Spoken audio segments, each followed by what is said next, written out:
I need to record some silence, some room noise for Amy. Actually. Oh, do you? Yeah. Yeah.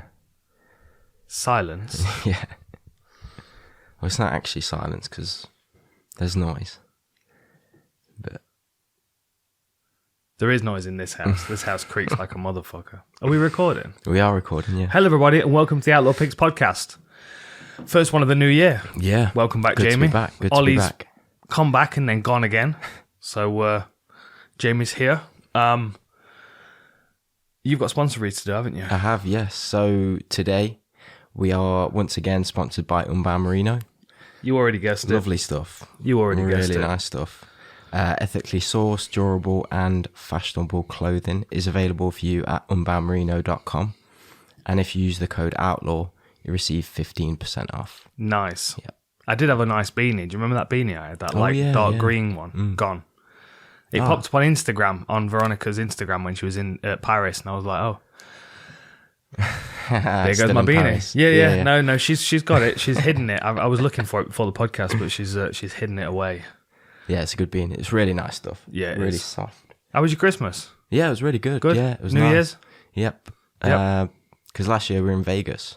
Yes, she was, weren't Yeah. So it was nice to be back. Quarantined in Vegas. Yeah. We were quarantining. Was that when you had COVID, or did you have COVID before that? No, I caught COVID on the 19th of December last year. Oh, okay. So I was still quarantining Christmas Day. Shit. Yeah. How was that? It was all good. We just had pizza for Christmas dinner. Yeah. Pizza and cod. Nice. Cod, not cod as in not the cod. Fish. Yeah, as in Call of Duty. Call of Duty game. Yeah, okay, fair enough. Yeah. Do you see John Wayne Parr was in hospital over Christmas and New Year's? Oh, no, I didn't know. Yeah, he was having heart pains apparently. From COVID, of course. Oh, right, okay. I thought you meant from cod. I mean, it might have been. I don't know. I imagine he's a bit of a gamer. He drinks Monster Energy drinks, and all those kids are into video games. So we've got no fights to talk about, have we? No. I mean, there was a few obviously before Christmas. Daukaus and Lewis was the last card. That was it of 2021. It's already gone. It's already gone. We're moving on. Okay, we've got a 12 fight card, which kept changing. So we lost a couple. UFC Stats has still got at the co-main event, Salikov against Pereira, which would have been a lot of fun. But of course, we're not going to get it. So the new co-main event is Caitlin Chookagian against Jennifer Maia, which is a rematch. I didn't realize. Okay, should we start at the bottom of the card? Yeah, go for it. Yeah. Okay. Vanessa Demopolis against Silvana Gomez Juarez. Juarez, yeah. Juarez 6-4 against 10-3. I think this is a good little one to open up the card. Yeah. Vanessa is really like on her toes, really bouncy. Did you see that knockout she had on, was it LFA? I think she was the former LFA champ before she... See, I thought I'd fix the iPad, but it's still doing that thing. I've got to get a new cable for it, Jamie. I'm not believing it's the TV. I'm not blaming the TV until I try a new cable. Okay, yeah, it was a 37-second knockout on LFA 103. Oh, against Cynthia Arce. Yeah. Did you watch that? Yeah. Like, she's just she's real bouncy, but that was actually a counter hook as Cynthia was coming in. And then I watched Silvana Gomez. I'm not going to get that right. I'm just going to call her Silvana. Silvana Gomez, yeah. Yeah, I saw her last fight outside of the UFC as well. Both good strikers. Yeah. I would say Silvana's a bit more polished, a bit more accurate. I think so. Yeah. Like, she's got a nice 1-2, she's got a good jab and a nice straight punch, but she's also got a nice overhand as well. My issue with Vanessa is that she's too happy to fight off her back. Yeah. Do you know what I mean? Like, she looks like she's got a good rubber guard. She looks like she's flexible, and she always pulls up her left leg and starts attacking with that mission control. But she's too happy to be there, too comfortable to be there. And unless you're constantly on submissions, you're just not going to win the decision there. Yeah, I thought that her last fight against Ulrich. Yeah, she was on her back for quite a lot of it, and she just didn't really seem to make any progress from it. And Ulrich just seemed to outpace her, outclass her. Yeah. And I can kind of see that happening again with Juarez. Yeah. Silvana. I think this is going to be more of a striking fight, though. I think Silvana's going to want to be on her feet a bit more. She seems more of a boxer than anything else. She's got quite a long stance, which concerns me because she is a bit available for low kicks. But I think that Vanessa's going to be more aggressive. I think she's going to be trying to crash forward, and I think she's going to exhaust herself doing it. Like, she seemed to be in that previous fight. Who was it against that you just said? JJ Ulrich. Yeah, in that fight, she was, especially going into the second round, there were a couple of times where they tangled up and she just didn't really make an effort to not go to the ground. And I just feel like when she gets comfortable or she starts to get tired, she's far more comfortable there. And I think if Silvana's smart, she'll keep backing up and calling her back to her feet. Yeah, she's got a really, quite a big reach advantage as well, I think, Silvana. I think it's about 5 or 6 inch reach advantage. Is it really? Let's have a look on UFC stats.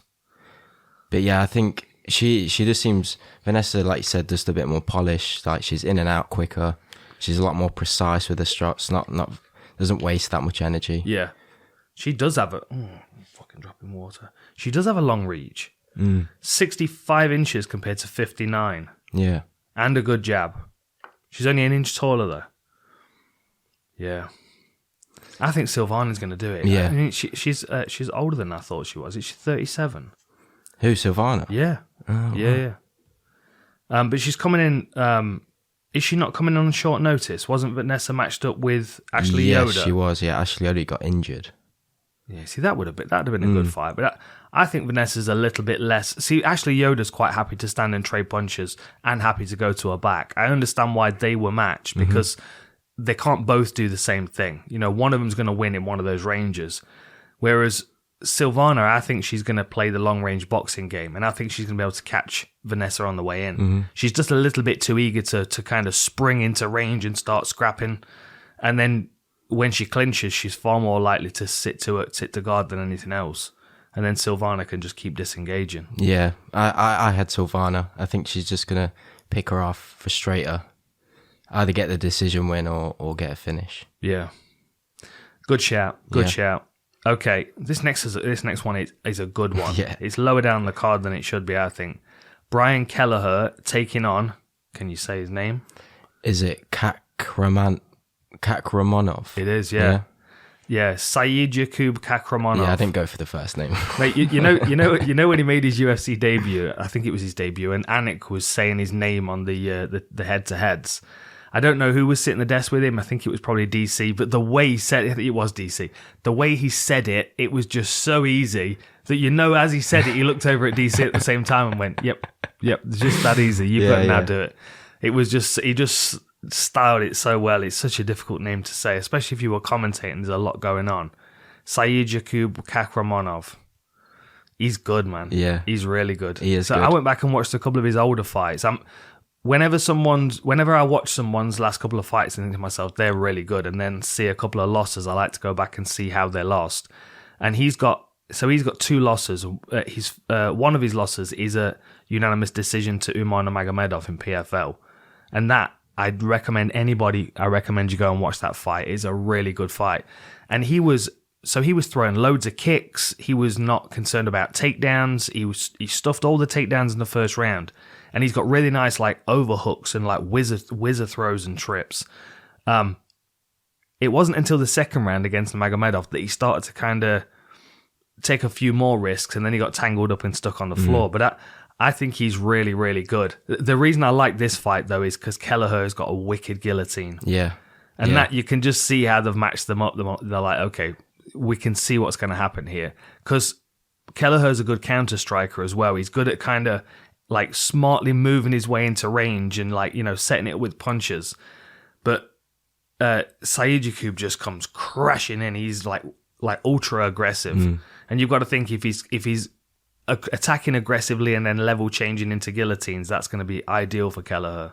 Yeah, I noticed that. And Kelleher sets up his takedowns quite well as well. He does. But I think, like you said, Kakhramonov, man, I'm going to struggle with that. Yes, got you. Saeed. I'll just call him Saeed. Yeah. He's got really good takedown defense. Really good. So I think he'll be able to negate that and then use his striking. I think it'll be a really good fight, this one. Yeah. Fast pace. Yeah, really good. There's a massive experience difference as well. Kelleher 23-12 compared to Saeed-Jaku Kakhramonov 9-2. I sat here a few times yesterday and said it over and over again, and I've got it typed out like, what's the word? Frenetic. Oh, where you space out the syllables. Yeah. But I type it out how I need to say it. Yeah. So it's got additional letters and stuff in it. But I won't even show you how I've put the notes on here. Yeah. Let's see. Look. Oh, here we go. It's back again. But yeah, I think he does. He is good, Saeed. I like the look of him, and I think I can see a guillotine from either guy though. Yeah, because he in his last fight against Trevin, I think he threw one up in the first round. He did. He locked onto a couple, but he was able to get out of them. Yeah, that was a good scrap. And that's where he really showed his ability, I think. My concern is, so when I was watching him in, was it CFFC that he was fighting in before? Yeah, CFFC, yeah.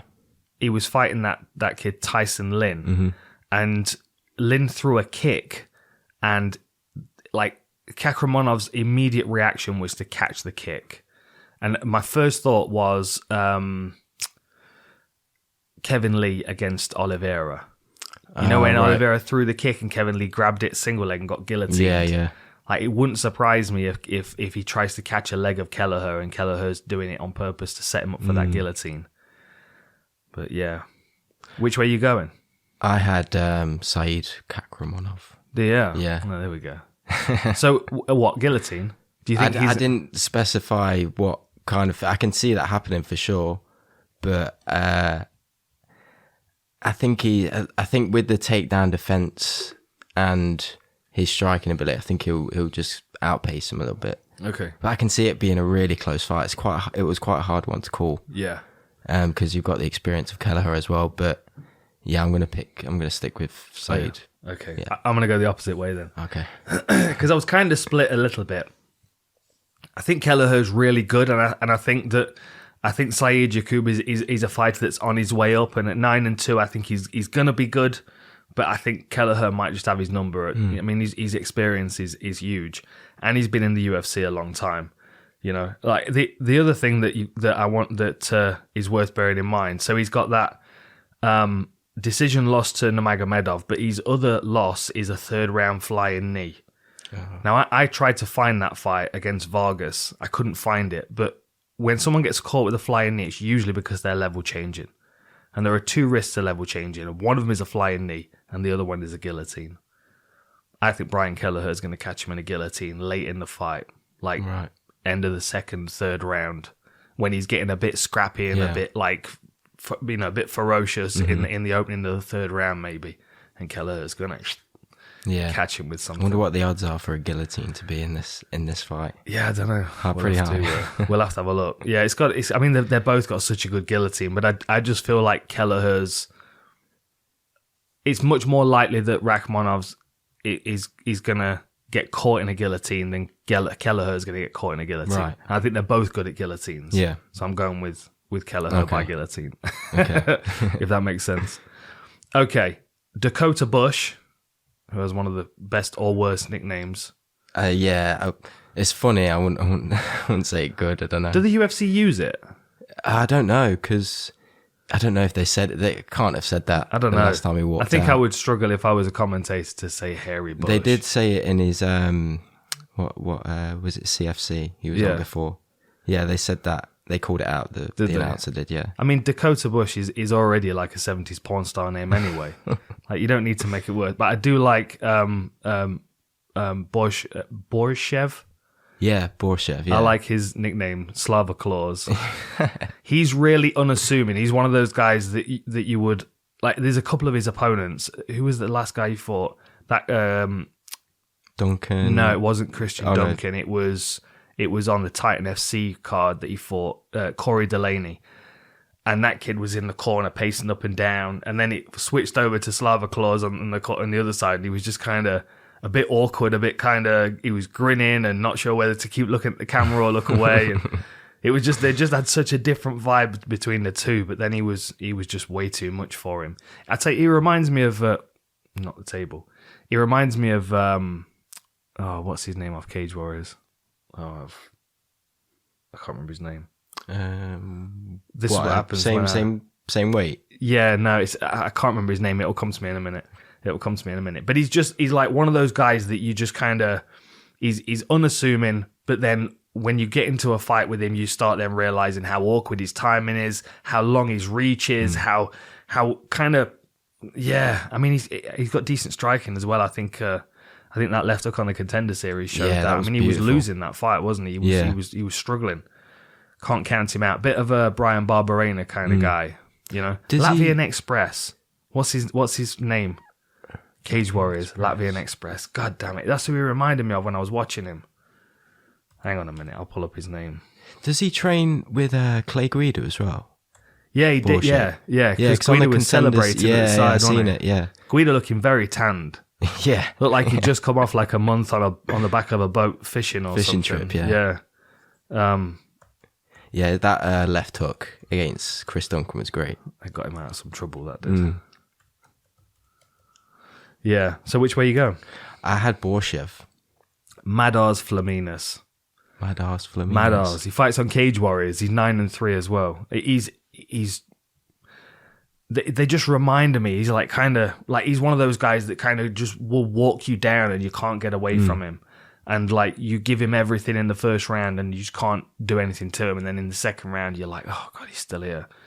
Like, I could very much see it being that kind of fight.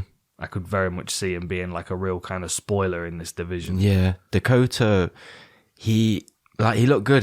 His last fight before he was in the UFC. Yeah, he got a really quick finish. Was it Austin Clem? Yeah, the head kick. Yeah, that was a good fight. It was good. I think he was fighting a bit angry then though, because the guy had missed weight and Dakota had dropped 31 pounds to make that fight. Is that right? Yeah.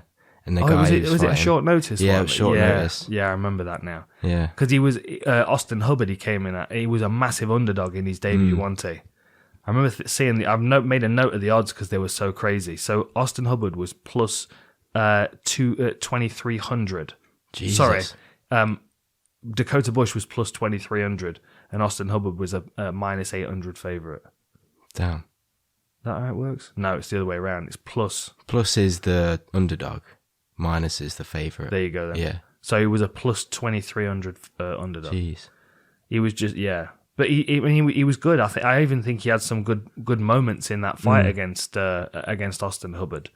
He just looked a bit, I don't know whether he was nerves or something. He just looked, I think that might have made him a bit tired quite quickly as well.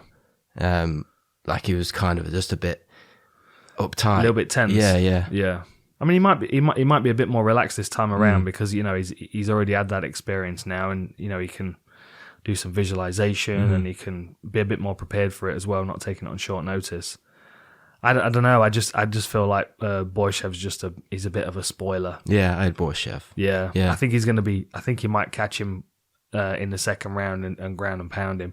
That first round's going to be quite an even one though. But I do think that Borshchev catches him. Yeah, same. Wicked. Okay, who you got next? TJ Brown versus Gabriel Benitez. Yeah, I like Gabriel Benitez's boxing. He's got very, very slick boxing. He's kind of like a tight Mexican style southpaw, and he's got a lovely jab. But the best thing about his game is his rear hand, his left hand, because he uses like these short uppercuts and short hooks and short straights. So anybody, when they get a bit too close to him, there's a whole load of stuff he can catch him with. Yeah. I like the look of TJ. Yeah. Yeah. I think he looked really good in his last fight against Kai. A real high pace, like in and out, good. That was a close fight. That was. Yeah. That was a close fight. But then Benitez against Justin James, that needs the body. Oh yeah. That was a killer shot. He just struggled against Quarantillo. That was a weird stoppage though. Did you watch that one? I didn't watch that one, no. Like Quarantillo was on his back and he was hitting him with shots, but he wasn't like belly down, ground and pounding him. Like, he was on his back, and Benitez was just kind of staring at the lighting rig, and he just, I don't know. I mean, I don't know whether the referee just kind of decided he'd taken enough or what, but there was just kind of a bit of a a bit of a moment where he kind of stopped and he was blocking and he took a few shots and the referee stepped in and stopped it. I mean, he was bloodied and stuff, but it's just a bit of a weird place to stop it. I don't know. Yeah, those knees though, because one thing I did notice about TJ is that sometimes he'll throw out 2 or 3 shots, then he'll duck, level change like as he's going backwards. Yeah. So that might make him a bit susceptible to the knees coming up or and Lockhart dropped him as well, didn't he? Yeah. Lockhart dropped him in the first. I mean, I think if TJ can take this to the floor, I think that's where Benitez does his best. He'll do his best work against Benitez. I think if he stays at striking range for too long, I think Benitez might get his number with that left hand or the knee and be able to catch him on his way in. But yeah, I don't know. I feel like Benitez, he just can't get any consistency, can he? Yeah. I mean, he's been in the UFC for a long time. He was on the Ultimate Fighter Latin America back in 2014, and then I mean, you look at his record. So he made his actual UFC debut at UFC 180. And he won that, yeah. Yeah. He won 2, lost 1, won 1, lost 1, won 2, lost 2, won 1, lost 1. Like, there's just at no point has he been able to put a 3-fight win streak together. But then when he does win, like when he went with that knee against Justin James, that was gold. The slam to ground and pound against Bandanay was beautiful as well. Guillotine against Sam Sicilia. Like, he has these moments where all of a sudden you go, holy shit, this guy can be a real contender. And then he'll hit someone that's, another person that's on their way up, like an Andre Fili or, a Sadiq Youssef. I mean, Omar Morales' decision was a close one as well. It's a similar record to, Brian Kelleher. I was looking at his record as well, and it's same kind of story. It's like he'll have like 2 really good fights, then a loss, then a win, then a loss, then a couple of wins. Just like can't really get that streak going. And then you've got guys that are like just outside of that, like Vicente Luque, who wins like 4 or 5 and then loses to someone in like the top 5. And do you know what I mean? It's like different brackets. The question is TJ Brown in the next bracket up, or does he occupy the same bracket? And I mean, his record's 15-8. I kind of feel like he's in the same bracket. Like that fight against Kai Kamaka was a good scrap, but it was a split decision, and Kai Kamaka's been released now. So he's like, he's only just inside the UFC by his fingernails, if you look, because he was good on LFA. That head kick against Beverly was brilliant. Yeah. LFA 68. But then he came into the Contender Series and got that arm triangle against Lockhart, but he was dropped in the first round of that. That was a tough back and forth fight. Then he came into the UFC, lost to Jordan Griffin, lost to Danny Chavez, and then he had that split decision win over Kai Kamaka. So he's in the UFC, but I don't know he's Gabriel Benitez in the UFC. He's been in the UFC for a while, and he's shown that consistency, and I think that toughness and that experience that he's got over the years in the UFC is going to serve him pretty well in this fight. I like both guys. I think they've both got a lot of potential, and I think they might still occupy the same bracket, but I think Gabriel Benitez is just slightly ahead of him. I think he's going to catch him with that rear uppercut. I had TJ. I love it. I love it when we have different picks. Yeah. I'm going to stick with TJ. Did you have a thought about how he was going to win it? No. I thought he would probably just beat him over the distance and get a decision. Mm-hmm. Yeah. I didn't really see anything stand out in his game that he would. It was just the pace of him. Yeah. I thought if he can maintain that and just outwork him over the distance and avoid any danger from Benitez. Yeah. That was what I thought how he would win.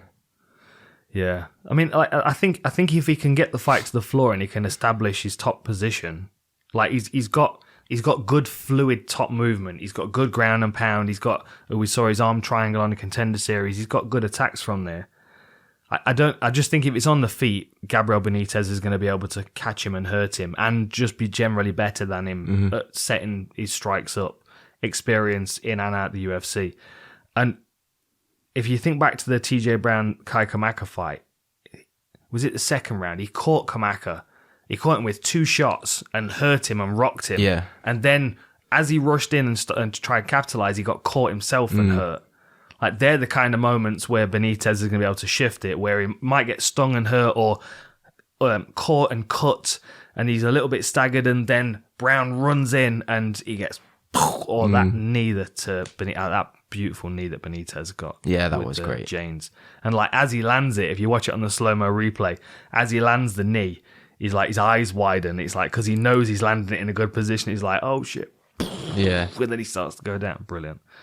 Yeah, I'm picking Benitez. I think Benitez is going to be able to catch him and stop him. Yeah, I'm gonna stick with TJ. Yeah, I think he'll get the decision win. TJ. Okay. Right. Oh man. Ramiz Brahimaj against Court McGee. I can't read this guy's name or see his photo without seeing that elbow that he got caught with and his ear flapping. Oh, Max Griffin. Yeah. Oh my God, yeah. That was bad. Yeah. That was gross. That was like, and it was on his Tapology record, it's written down as loss, elbow, ear injury, but it was the right hand from Max Griffin that busted his ear, wasn't it? Yeah. And then he looked great against Palatnikov, and his ear looked fine. I mean, they looked like they'd done a damn good job of stitching it back on. Yeah, he looked great in his last fight. He just drowned him, really, didn't he? Yeah. He was on his back squeezing for a good while, wasn't he, as well? And Palatnikov's a good fighter. I've been enjoying watching his fights coming up, but yeah. Yeah, I think against Max, he just wasn't on the same level that night. I think Max just looked really good. But then Max has kind of turned a corner recently as well, hasn't he? Isn't he on a streak at the moment? Yeah, I think he's on about three or four. Let's have a quick look. Yeah, 3-fight streak. Fights, yeah. And that's a good 3-fight streak as well. Yeah. Brahimaj, Song Kenan, and I thought Kenan was going to win that. I had him picked for the first round knockout, and he went the other way. And then he beat Condit as well, which is a big win even at this point in Condit's career. Yeah, Max Griffin. I wonder who he's got next. Is he matched? I don't think he is. Yeah, that'd be a good one to see. Matched. Anyway, we've digressed. Brahimaj against Court McGee. Now, Court McGee looked really good in his last fight as well, but he's 20-10, 37. He's never been the most finesseful fighter. He has to fight out of smarts, and he's struggled against a couple of guys. Like, didn't Condit break his nose bad? Yeah, like that was in Fight Island. Wasn't it? Yeah, but then he came in against Claudio Silva, which is another fight which I thought was going to be a really horrible night for him. And he just looked really smart. He just looked like he was on his toes and he was bang. And I think he recognised that Claudio Silva was a little bit rough around the edges. And if he could just hold him off long enough to get him tired, he was going to be able to kind of pace him out. The names on his record, though, Courts. Crazy, It's crazy. Like Sean Strickland, Diego Lima, Sean Brady, Condit. Sean Brady. Yeah. Ponzinibbio, Ryan LaFleur, he's a good fighter. There's some monsters on here as well. Costas Philippou's a beast. And they're all... Rob Whittaker by split decision. He beat Whittaker by split decision. That's crazy, isn't it? Like, people forget. Like, you don't look down these guys' records, and people don't look down their records. Like, they remember their last couple of fights. But if you go down and think about how long these guys have been in the UFC, like I remember having this conversation with him now. So if you look at his early record, like he was fighting good guys really early.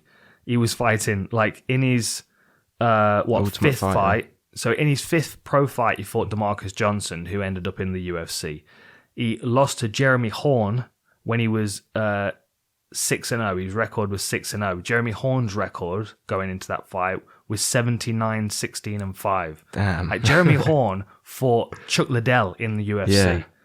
And Court McGee fought him way back in 2007 in his, 7th MMA fight.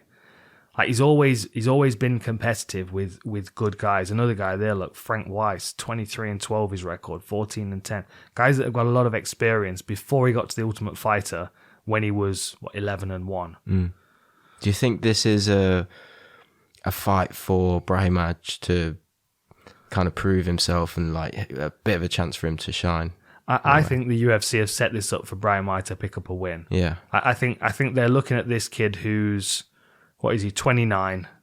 He's fighting out of Fortis MMA. He's got a lot of talent. He didn't bat an eyelid when his ear was half hanging off. you're going to get some good fights out of him. I mean, even if he turns out to be more of a Mike Perry kind of fighter, it doesn't matter because he's going to be able to draw a lot of attention. And Court McGee is that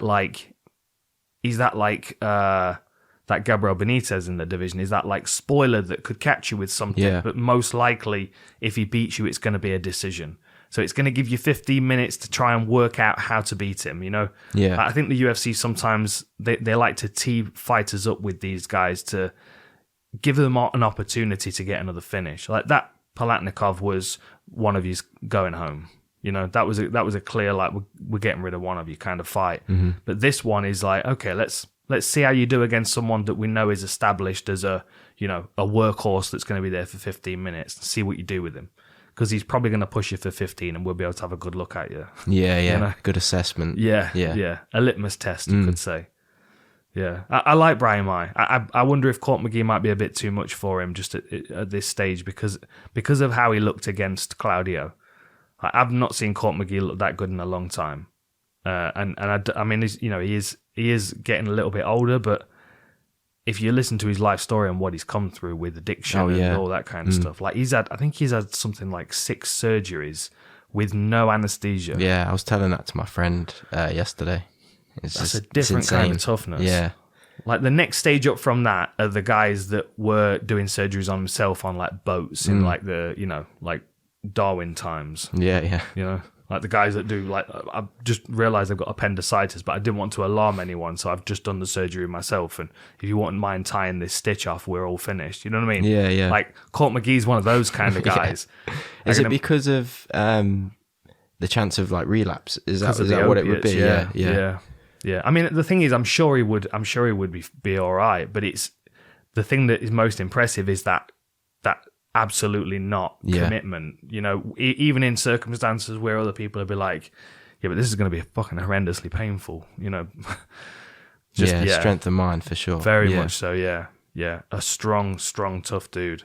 And I don't know as I've seen enough of Brahimaj to know how good he is. Like he's a grappler. He has lots of guillotines and rear naked chokes on his record. Rear naked chokes mainly, I think. I've got it written down here. 4 rear naked chokes, 3 guillotines, a Kimura, and an arm triangle. But then, can Court McGee get submitted? I don't know. If you're fighting Jeremy Horn, who's probably one of the best MMA grapplers, especially one of the veteran MMA grapplers to have ever lived, I don't know. I'm just having a look to see if he's ever been stopped. He hasn't. Caught by submission. He's never been subbed, has he? Decision. Oh, Ponzinibbio stopped him with punches. I don't see any submission finishes though, and I see a bunch of submissions on Court McGee's record, especially in the early days. I don't know if Brahimaj is going to be able to sub him. I think it's going to be a test of his conditioning. Yeah. See what he looks like at the end of the fight. See what he looks like in the 3rd round. What's he got in the bank? I had Brahimaj.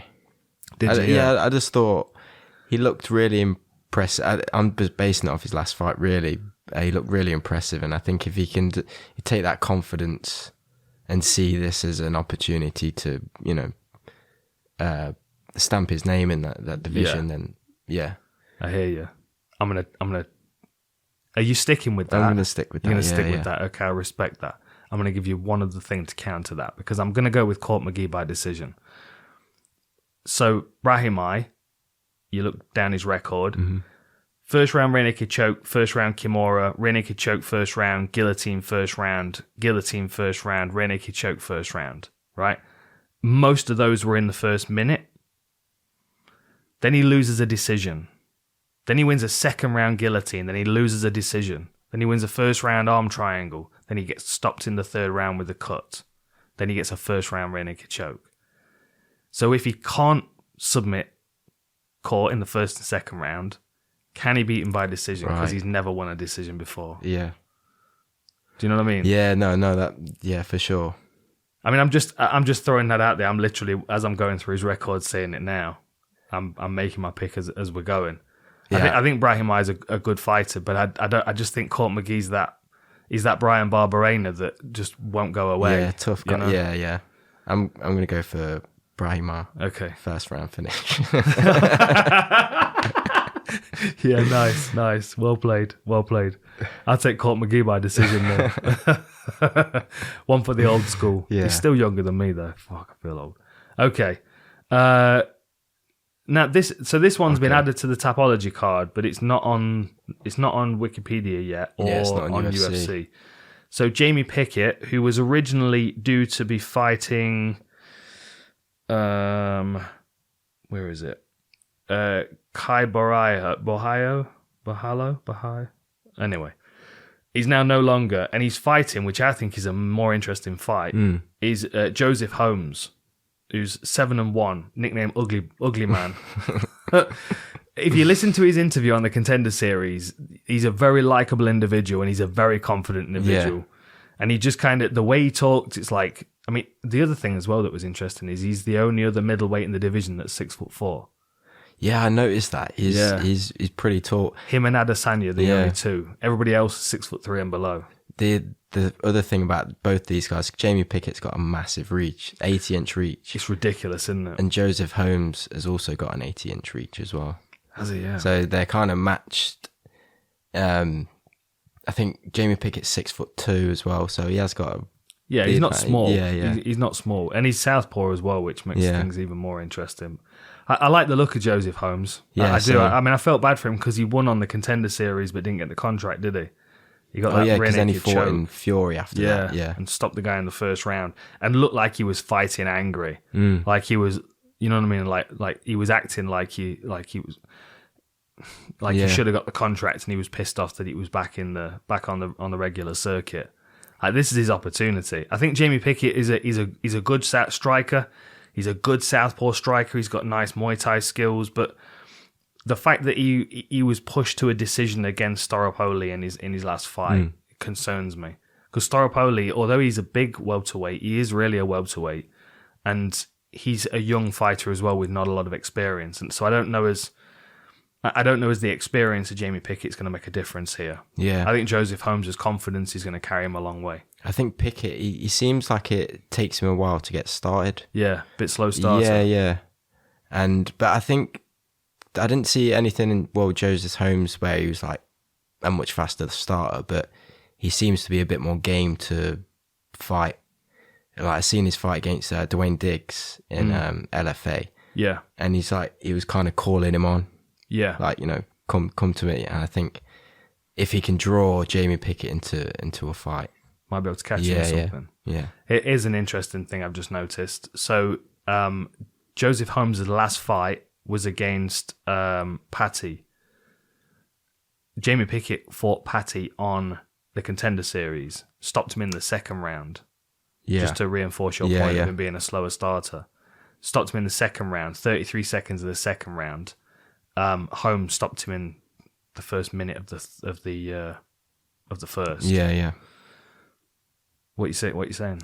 I picked Joseph Holmes. I like the look of him. I think he's a good dude.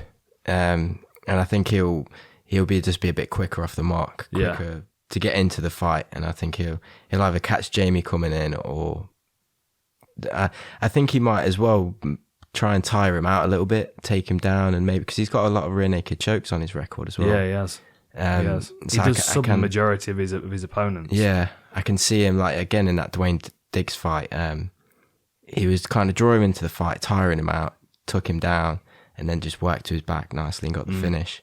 So I can see something like that happening as well. Yeah, but yeah, I'm going for Joseph Holmes. Yeah, me too. I'm excited to see him compete. I mean, like I said, he was on the Contender Series. He won that by rear naked choke in the second that didn't get signed. He's on a 7-fight win streak. A lot of first round finishes as well. Guillotine, knee, rear naked choke. Yeah. Slick. Yeah, looking forward to that one. As with many other areas of life, sometimes we need help to work out the best way forward, and our own mental health is no exception. That is why today's episode of the Outlawed Pigs podcast is brought to you by BetterHelp. BetterHelp will facilitate matching you with the most appropriate licensed therapists for your own individual needs online. This isn't a self-help program or a crisis and emergency line.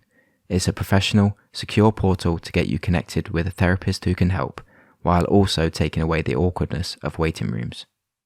Join the other 2 million people who are taking responsibility for their own mental health and take steps forward. Mental health is a critical part of our lives, and sometimes we need help to get it right. So go to betterhelp.com/outlawed or use the code outlawed at checkout and you'll receive 10% off your first month. Okay. Joe Anderson, Brito against Bill Algeo. Yeah. This is a fucking odd one. Like that. Did you watch Joe Anderson's last one where it was stopped because of the eye poke? Yeah, it was stopped a couple of times. Like in the first round, he stopped it a couple of times, didn't he? Because he was like, he warned him, out. Stopped him and warned him. I don't know how you don't disqualify him. I don't know how you don't disqualify him. Like, a technical decision doesn't make any sense. And I'm going to speak to a couple of the officials that we know. Because, he'd warned him. I'm sure he'd warned him twice. So then for the fight to have ended in the third round with an eye poke, and then for them to go to the scorecards and the guy that got eye poked to lose the decision after 2 warnings and a foul that was a fight-ending foul, I don't even know how the judges come into it. That should be a DQ. He was very, very lucky there. Yeah. He was very lucky. I think he's good. I mean, I don't think he's a world beater. No, there was nothing that stand out about him. I mean, he seemed to have a lot of power and he throws a lot into everything. Fucking does. Like every shot is a power shot. Yeah. He also doesn't look like he's 26, does he? No. Oh, is he 26? Mate, he's 26. You 26? I'm older than that. And fucking hell, you look younger than him, man. I don't know how uphill his paper round was and how much it fucking rained. Or he's a bit Michel Pereira. It's that guy in class at school that's just like got a beard. Yeah. And, what? Yeah. You're like, we're still getting homework and you're fucking shaving every day. Yeah, I don't know. I'm not massively sold on him, to be honest. I think he's got a bit of a bullyish style, which gets you a long way when you're not in the UFC. But when you get to the UFC and people are too slick to be bullied, that's when it starts to change things a little bit. I didn't think he looked bad against Lopez, but I don't know. Maybe I was just too angry for him getting the fucking decision win over the guy. That made no sense to me. He should have just been disqualified. And Bill Algeo, I think he's quite slick. He's, like I said to you earlier, he reminds me of a B-Tech. Yeah, Corey a bit of a B-Tech, a bit of a wish Corey Sandhagen. You know what I mean? Yeah. He's like he's not quite got the slickness that Corey Sandhagen's got. He's not quite got the tricks and the traps that Sandhagen uses. Yeah. Like throwing a back kick and watching Moraes sweep it out the way and switching it to a spinning high kick. Like that's like a different level of operating system when it comes to striking. And I don't think Algeo's got that. But he is fucking good and he's like long and he's awkward. He's had some tough fights. I thought his fight against Ramos was a really good performance. But you also look at the other losses on him. Like Lamas, it was always a contender in this division. Brendan Loughnane back in the contender series. Yeah, one thing I noticed about Bill is that because you compared him to Corey, I was kind of looking at that start. And one thing I noticed is like the recoil. Like after he's through the shot, it's like he kind of stands there a little bit too long and almost. He's like appreciating what he's done. Yeah. Do you know what I mean? Absolutely. Yeah. You hear old boxing coaches go, stop admiring your work. Yeah, exactly. Yeah. So I think in his last fight against, who was it? Ramos. Oh, no, sorry. It was his contender fight. Against Loughnane. Yeah. Was it? Yeah. It was a good scrap. I think he threw something and then he stood there for a second and just kind of like appreciated what he'd done. Like celebrated it a bit too much. I mean, that might be part of the reason why Ramos was able to take him down fairly easily. Like that was a bit of a concern for me because I don't think Brito's going to want to tangle with him being so tall. I think that's going to make Brito uncomfortable because he's not got the most polished of styles. Brito is he not shoot box? I'm pretty sure he is. The other thing I will say, one thing that concerns me is Algeo's fighting out of Algeo MMA and kickboxing. So unless his dad's his coach, which I'm not sure as he is. What are his training partners looking like? It's always a concern when someone's fighting out of a gym I don't know many other people out of. Yeah. Yeah. Joe Anderson's out of shoot box. He's a typical shoot box fighter. Yeah. Like, let's just fucking go. He looks like Figueiredo's evil older brother. He does. Even though he's probably younger. Yeah, he is. He is younger. That's crazy. 26. Let me have a quick look at the stats. That's what I was looking at. His face looks way too experienced to be 26. It does. Yeah, he's not 26. He might be 26 in dog years. He's Algeo, although he's 6 foot tall, he's only got a 1-inch reach advantage. 73 to 72. Brito is 5'8" compared to Algeo's 6 foot. He's gonna look bigger in there. Much higher strikes landed per minute as well. 6.37 for Algeo compared to 4.31. But then Algeo's takedown offense is 55%, and Brito's takedown accuracy is 75%. Yeah, he because one thing I did notice in his fight against Lopez, like when he took him down, he had really good top pressure, like really strong on top. Yeah, and he reversed a lot of Lopez's takedowns as well. Yeah, I think he might be able to drown Algeo. Yeah, it might be a bit of a boring one for Algeo. He might find himself crammed up against the fence most of the night, getting ground and pounded. It could be quite a frustrating one for him. I could also see Brito just catching him. Yeah, like big right overhand or something, for sure. Yeah. So you're going with Brito? Yeah, right? Yeah, I am as well. I kind of don't want to though. I want to go with Algeo because I like his style of striking, but I just think he's too easy to take down. I think and like you said, he admires his work a bit too much.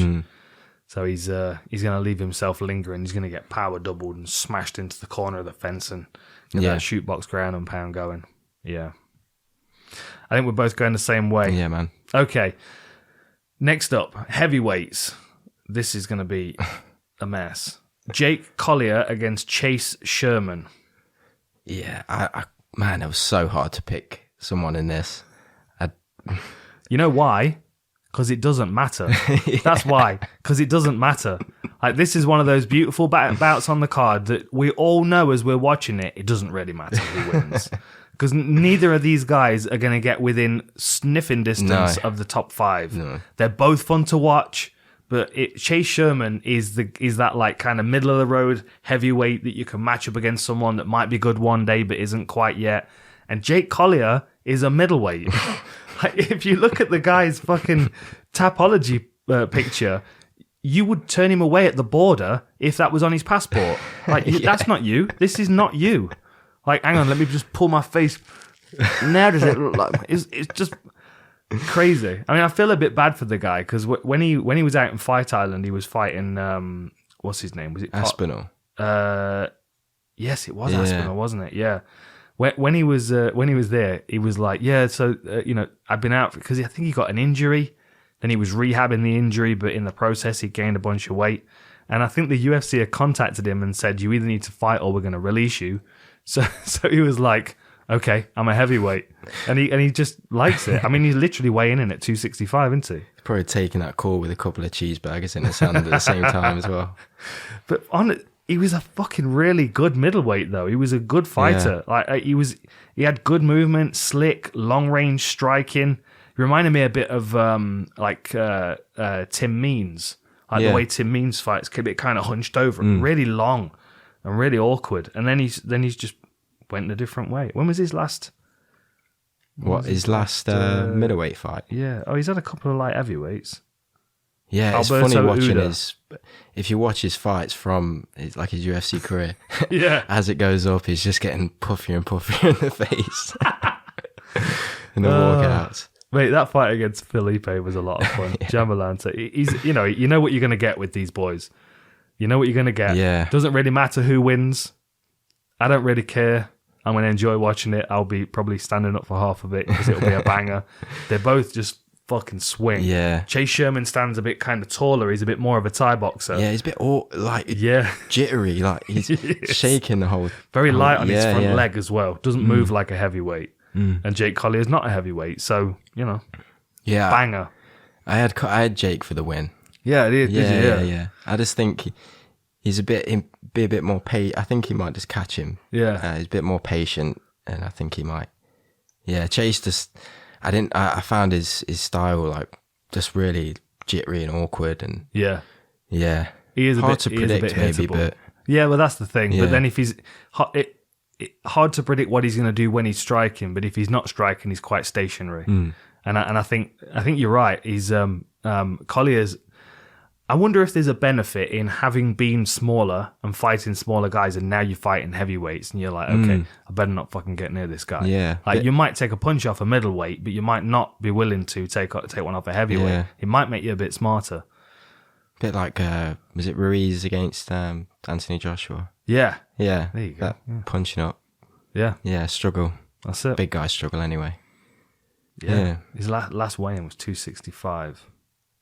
And I think Collier's was as well. These boys are both coming at the top of the limit. Which way are you going? I'm going to go for Jake. Oh, yeah. Yeah, okay. I'll back the same horse.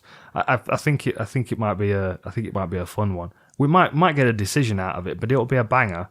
It'll be a mess, and it will definitely be the one that you want to be in your seat for. Yeah. It's like the polar opposite of Jared Cannonier. Yeah. Like he started at heavyweight and he's worked really hard and got really fit and gone down to middleweight, and Jake Collier's absolute opposite of that. Yeah.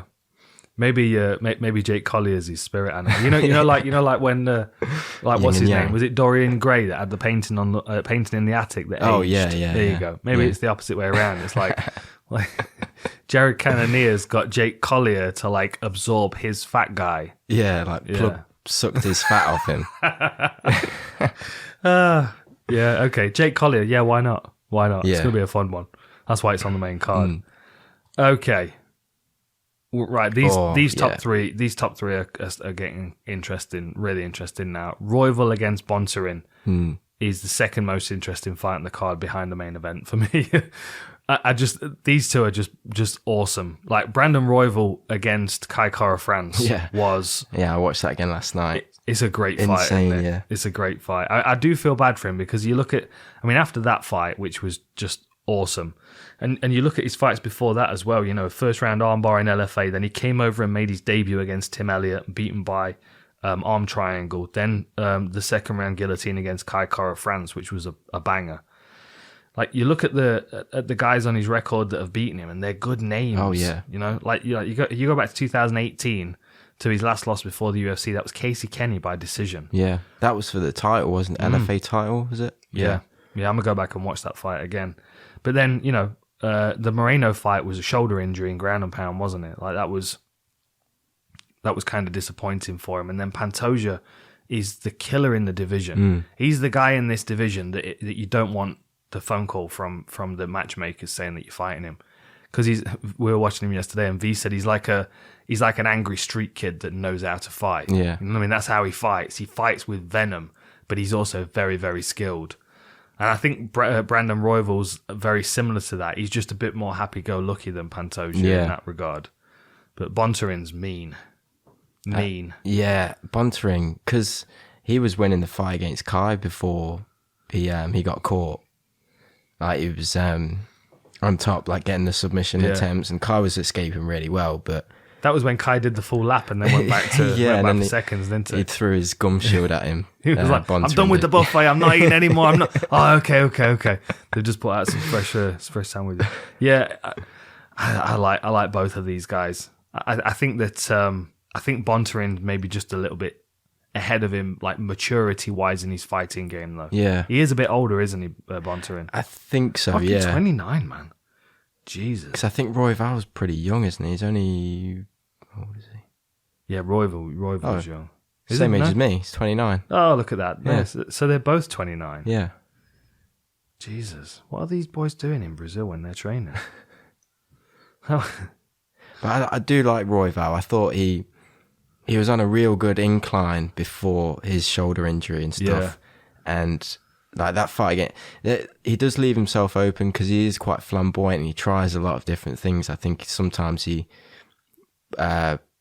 just leaves himself open a little bit too much. And I think Bontorin, he's got a lot of power, could probably take advantage of that. Yeah. I think Bontorin's a scary dude. And I think if he gets his hands on Royval, he's going to be able to manhandle him a little bit. Mm-hmm. Like he looks to me like someone that cuts a massive amount of weight. Like, I think he was only a pound over in his last fight against Matt Schnell, but he just looked massive. He's thick, isn't he? Yeah, he's not dude. particularly tall, but I mean Matt Schnell was quite tall compared to him, but the thickness of power of Bontorin, like, I just imagine if he got his hands on Royval, he's going to be able to kind of muscle and throw him around.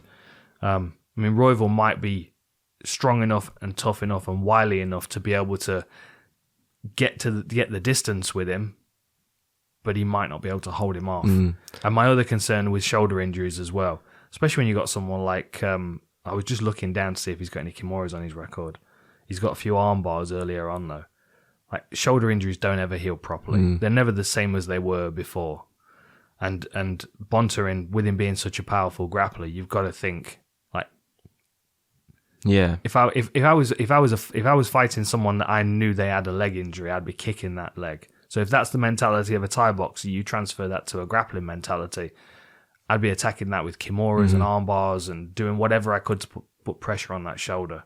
Yeah. And I think Bontorin's mean enough to do it as well. Yeah. He's the fight I watched last night, it was the Piver fight, Bontorin Piver. Yeah. Where it was a doctor stoppage. But see, Piver's Piver's a bit of a Royval kind of fighter. Yeah, you know, similar kind of build and toughness. Yeah. And a bit too game to scrap sometimes. Yeah, Bontorin almost got stopped because he got a cut under his eye early on, and then he just absolutely smashed him, and it got stopped because of the cut above his eyebrow. Yeah, Piver. Yeah. See, I remember that. He was fucking angry, yeah, wasn't he? Yeah. See, that might be an option for Royval. You might be able to catch him with elbows and stuff, spinning, swirling elbows, and try and open up the cut. Bontorin's actually lower in the rankings than Royval at the moment. 7 Bontorin compared to 5 for Royval. But that's because Kattar of France. He's the one that's split them. He's the point of difference. Yeah. Hell of a fight. Yeah. Which way you going? I'm going to go with Royval. Oh, yeah. Yeah. Is that head or heart? That's heart. Yeah, good man. Because if I'm going with my head, I'm picking Bontorin. I am leaning towards Bontorin, but I would like to see Royval progress because I prefer his fighting style. Yeah, he's a lot. I like watching him. He's a really exciting fighter. Yeah, and I can see him just causing a little bit of like ruckus between the top few in that division. So, yeah. He's a bit of a cat to throw amongst the pigeons, isn't he? Yeah, and his nickname is Raw Dog. So yeah. I'll tell you what, let's go, because he's also on a 2-fight losing streak and he's had some rough luck. I think we should both go for Brandon Royval to beat Bontorin. Yeah. Yeah. TKO. Yeah. Stop him in the second. I was going to go for a triangle. Oh, were you? Yeah, triangle. What, first, second, third? Or if it's anything like the first, maybe, the Kai fight, so first round. You reckon? Yeah. Triangle first round. Okay, fair enough. Triangle first round. I reckon he's going to TKO him. I reckon he's going to catch him with something wild, spinning elbow or something. Might fracture his forearm in the process. But yeah, we'll adopt Brandon Royval for the podcast. He can be our fighter. We won't pick against him. That's a hell of a fight. Yeah, that is a great fight. Really good fight. Yeah. Okay. Co-main event rematch in the women's flyweight division.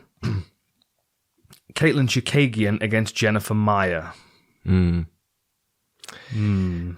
Yeah, I mean, are you buzzing for this one? Not particularly. Did you watch the first one? I did watch the first one. What were your thoughts? I mean, I can just see the same thing happening again, really. Chookagian just picking her off over 3 rounds, just getting the better of her striking-wise. Yeah. I think maybe if Maia can learn from that, maybe use her grappling a little bit more, take her down and just control her, I think that's the only way, really, Maia could probably win. See, Maia seems to do better against people that are attacking her.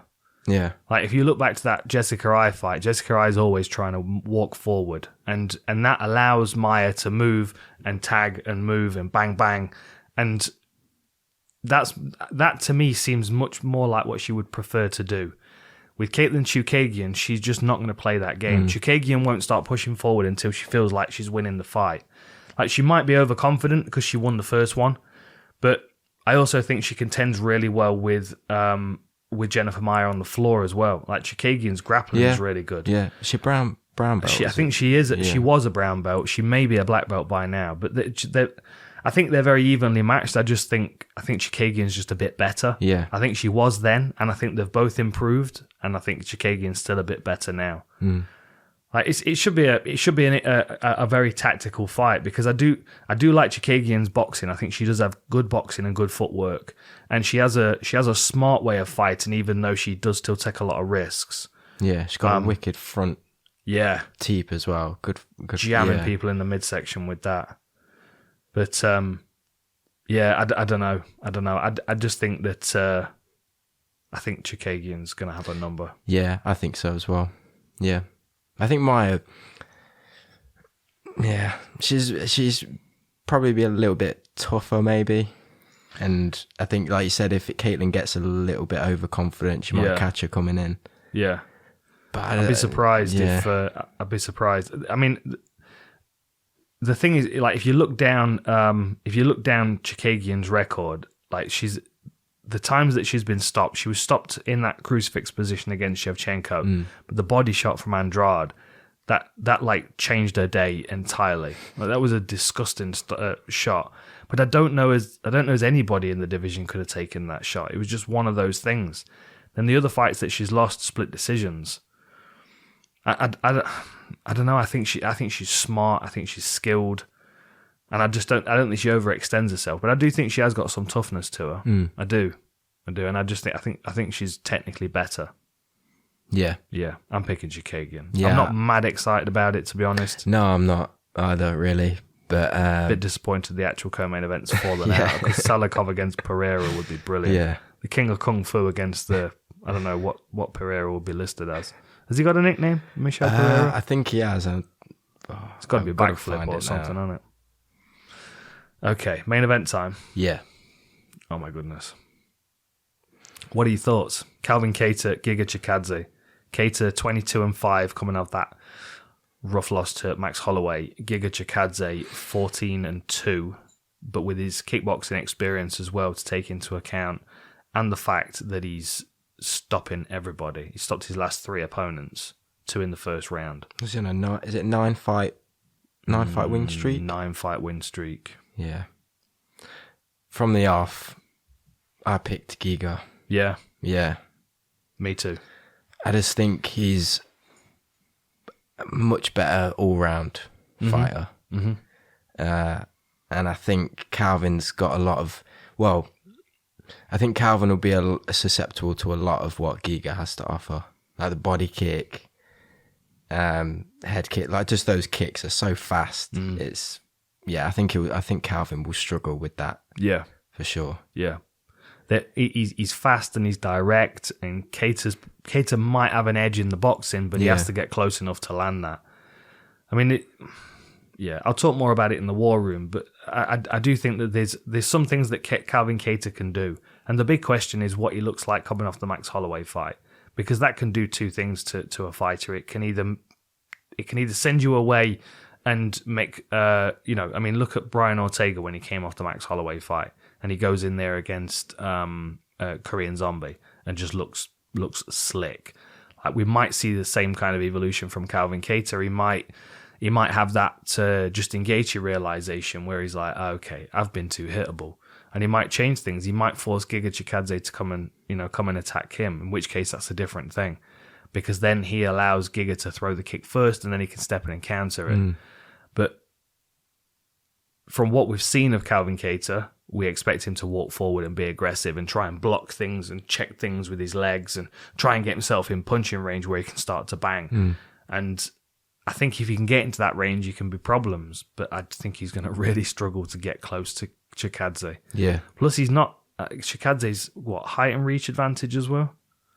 I think so. I'm not sure. Let's have a look. UFC stats. But another thing... Yeah, height and reach. 1 inch height, 2 inch reach. Yeah, for Giga.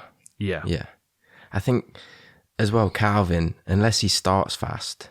Because I think, like, against Dan Ige, he started a bit quicker, and he had a lot of success doing that. Yeah. But against, like, Jeremy Stevens and... can't really say Max, because... But... Never got started against Max. Never got started. But I think if he starts fast and he puts the pressure on early, I think he might, Mm-hmm.